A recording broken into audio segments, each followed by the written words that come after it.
Hello, I'm Taj, digitally known as Tropic Vibes, the host of Nifty Business, where we highlight NFTs and explore Web 3.0 as we move from pure speculation to creating real-world value.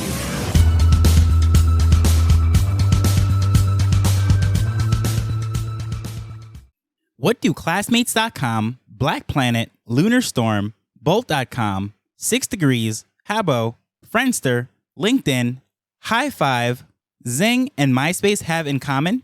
They're all social media platforms that started before Facebook.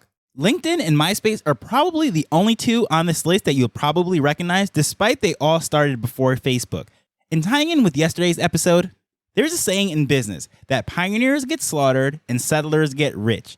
Although Facebook reaped the benefits of building on the backs of the failed apps that came before it, they have changed roles as pioneers in Web3. Today, we're going to discuss why I don't believe this is reckless. Like yesterday's episode, today's episode is also sparked by a discussion I had with Kadia, who is the founder of Digital Jamaica.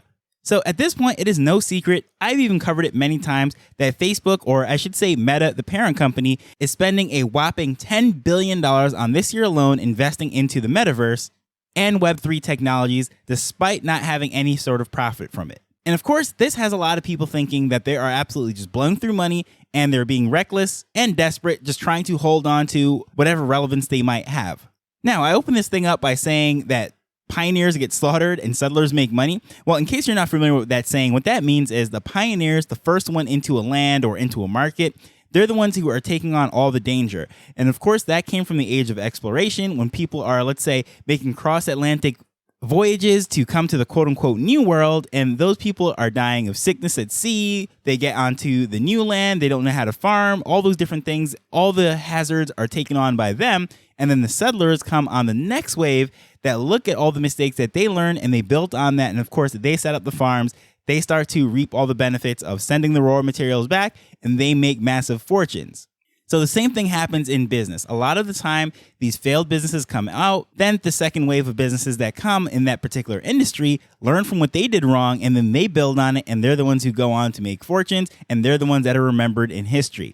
Now, as far as impatience goes, not wanting to wait out the storm and see how things are going, that is not just a Web3 problem, because as we know with NFTs in particular, if something doesn't happen in a few weeks or a few months, people get very impatient. They're pressuring the founders, trying to figure out what exactly is going on. And that is not just limited to what we're doing.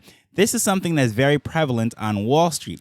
Now, the interesting thing with Wall Street is if you are a public company, you're required to report your numbers on a quarterly basis.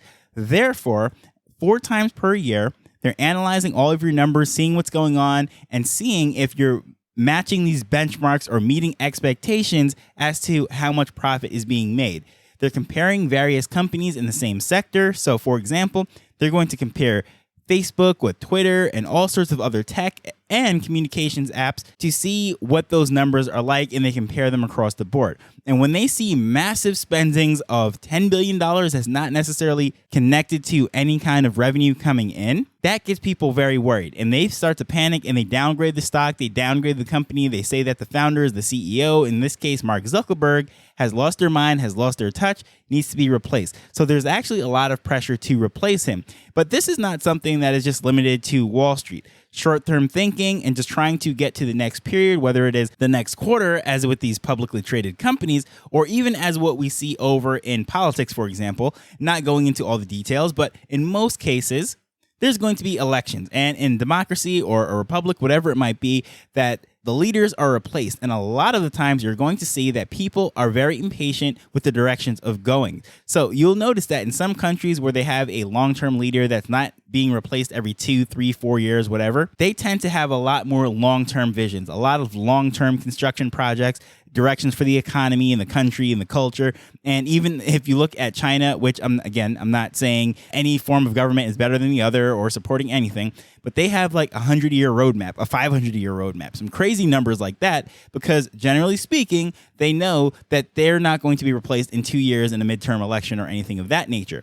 So that also carries over into just day-to-day thinking. People with fast food, it's just so much quicker and easier to eat some junk food than prepare a nice long meal. But delayed gratification is something that is just very important to business. And that's something that I like to talk about a lot when it comes to NFT projects and seeing what's going on, how they're building things, and all this when Lambo and all the stuff that we're seeing, especially last year, was absolutely ridiculous, because certain things that being rolled out by some of these projects, that is just mind blowing how fast they're doing it. Because even if you look at Yuga, people like to say they take forever to do things. They rolled out the ape coin slow. The metaverse has been building for how long? And Lord knows when they're going to release this other side thing. It's like just absolutely frustrating for some people. But when you think about it, that this property is not even 2 years old, what they've done in that short period of time has been absolutely ridiculous. Taking Web3 out of it and just say, look at business, what a creator has an idea and they have been able to build this multi-billion-dollar franchise and all of these different things and licensing out IPs, have celebrities,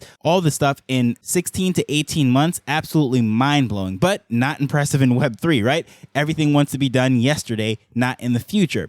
So as far as delayed gratification, just to give you some ideas as to some businesses that have been massive with their R&D and how long it took them to actually start to turn profits. Okay, everyone knows right now that Amazon is probably the most valuable company as far as like retail, selling things of that nature. And one of the world's richest men, Jeff Bezos, was the founder of it. But it took 9 years, get that in, 9 years before they saw profits. I mean, for the most part, for their history, they might have saw a quarter with a little bit of profits, but for the year, it was always a loss for 9 years. And even so, they're operating on pennies. They've always rolled back everything, investing it into warehouses, making everything quicker, a much better customer experience, and everything that we see today. And because of that, they were not profitable. Then Facebook, even, they took 5 years of building before they had a profit. I remember when Facebook first rolled out, they had no idea how they were going to make a profit with this until they brought over Sheryl Sandberg from Google running their ad divisions. And in order to do all of that, they were just focused on growth and just throwing all sorts of things out. And they didn't have any kind of profit, any kind of real business model for 5 years. Spotify, Uber, Twitter. Guess what? It took them 12 years before they were ever seeing any kind of profit. Tesla, again, Elon Musk, world's richest man, right? Although on paper he's losing billions, whatever. I've already covered that. Huge difference between unrealized loss and a realized loss. But Tesla is where the majority of his wealth is in those stocks. And guess what? It took 17 years before they ever saw a profit. Mind-blowing. And if you look over on different industries, like say the pharmaceutical industries, when they're constantly doing research tests and drugs and various devices and medical procedures are being denied by government regulators and so forth, you can see why they invest hundreds of millions or billions of dollars and decades into researching something that might never ever get to market. And for example, a company by the name of Moderna, you might know them because they did one of the COVID vaccines that came out. They were actually founded in 2010. Not to start a whole vaccine debate or anything, but their first product actually came out, which was the COVID vaccine. So over 10 years of research and development and trying to get a drug out and trying to figure out how they're going to do this thing before it ever hit the market. So that is just mind-blowing. Just to think of it, another company, which is also connected to Elon Musk, the founder of Tesla, was SpaceX. That was founded 20 years ago, and you might know them because they're launching up rockets and they're basically trying to privatize the whole space industry, and they kicked off this whole space race between private companies. They have really not turned a profit. Now, they have various products and services that they're launching in order to become profitable, but they have generally been financed by Elon Musk and investors, and they have not turned a profit in 20 years, despite launching all these rockets up, putting up satellites, having contracts with governments, and so forth.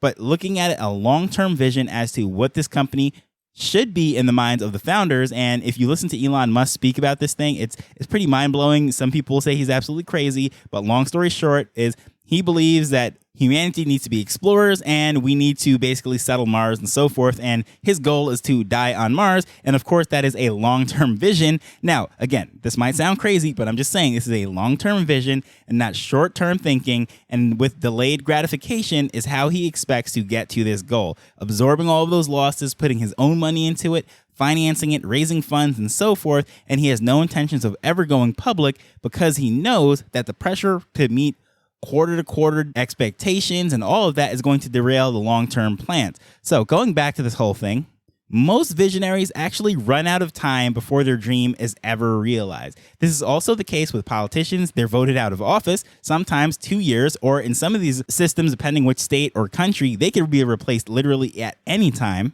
A lot of revolutionaries that are trying to change a government or a culture or fighting for some cause, a lot of the time they die before the vision is ever realized. They quote unquote reach that so-called promised land. And in the case of entrepreneurs, what usually happens, why there are so many failed businesses, you hear about all the statistics that something like 90% of all businesses fail within the first, 3 years or 4 years, whatever it might be. Some very crazy, discouraging numbers. And that's because most of the time, these entrepreneurs run out of money before the dream gets realized. It's not that the idea was absolutely horrible, but going back to the whole thing with the pioneers being slaughtered and the settlers get rich, in the case of businesses, these pioneers that are going into this new industry, trying out all these things, when they run out of money and they fail, they have to go bankrupt, they close up shop, their ideas, their intellectual property, and all of those things end up in other companies, and they have bigger bankrolls, and they're able to look at everything that went wrong in their failure and then build something new on top of that. And of course, that is how they rise to the top. The settlers are the ones that reap the benefits of the pioneers.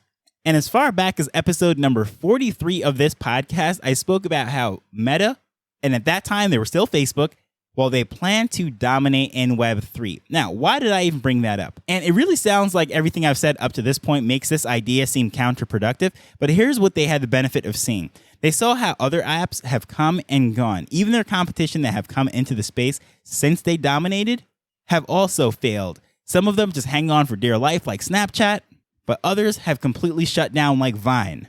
Facebook has always bought or crushed their competition. But at this point, the tables are turning. There is nothing they can do about a little app that you might know, TikTok, and its popularity with the younger generations.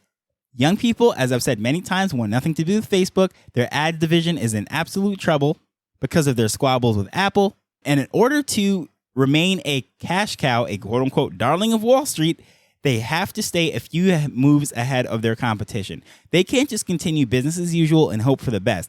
That is what happened to Kodak, Xerox, Blockbuster. That is what happened to countless other companies that were at the top of their game and just stayed there and didn't make the changes as needed. And guess what? Either they're bankrupt or they're fractions of the size of what they were in their heyday. And Facebook, with what Mark Zuckerberg is doing, even with the naming, rebranding it Meta, and doing all this stuff, buying these manufacturers and hardware companies such as Oculus for their goggles and everything, these are all moves to put them forward into the next level. And this is not cheap. This is very expensive.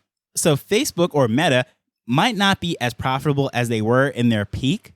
However, they're still printing cash. And in this case, the settlers are actually financing the pioneers. Now, this happens to be the same company, but the division, which is Facebook, the app, and Instagram, are basically subsidizing the research and everything else that is happening in the other divisions. The social media money is funding Web3 development. Now, will this work out? Well, honestly, I truly believe it will. But again, I have no idea of knowing the future. But either way, I am excited to see exactly what happens from this, all the developments that are going to come, and knowing that they have such a big bankroll, I think they can really stomach it because it doesn't look like it is possible for Mark Zuckerberg to even be fired or anything the way his contract is set up. I've covered that a little bit before. But even if we look at what's coming in the space, some other settlers, for example, Apple's coming out with their headset. So they looked at exactly what Oculus and what Facebook, after taking over that company, have been doing for the last several years. Now they're getting ready to roll out their own. Not to mention Google and their whole metaverse ambitions and their devices that they're working on, and some other companies, right? So I would love to know what obscure company that we've never even heard of is working on something absolutely amazing right now, and they could be building in some garage, and before we know it, in the next 2-3 years, they could be the next billion-dollar brand that we never saw coming, but is absolutely on the top of the tech world. So with that said, just having that delayed gratification, knowing that this is a long-term game, this is not a sprint, this is a marathon, and already Facebook has been going over 20 years, and they're looking to go another 20 plus years. Or if you look at some of these legacy companies like IBM, HP, and so forth, constantly reinventing themselves and changing their divisions, their business models, and so forth, that is how they're able to stay where they are on top. And that is exactly what Facebook is trying to do. And yes, $10 billion on what seems to be a lost cause absolutely seems crazy right now. But I'd love to hear your thoughts on that. Do you think Meta should just cut their losses, just move on, get back to the basics, figure out what's going on with their ad division? Or do you think everything I said right here just sort of makes sense? Just comparing it to all these other companies and seeing what's going on. Do you agree with that strategy or not? I would love to hear your thoughts on that. Please feel free to reach out to me at Tropic Vibes on Twitter. But as usual, I just want to thank you for taking time to listen to this as we're learning and building Web3 together. So until next time, later. The Nifty Business Arrow is not investment advice. It provides insights and information within the space. As with anything, please do your own research before making a decision whether you're making an investment or a purchase.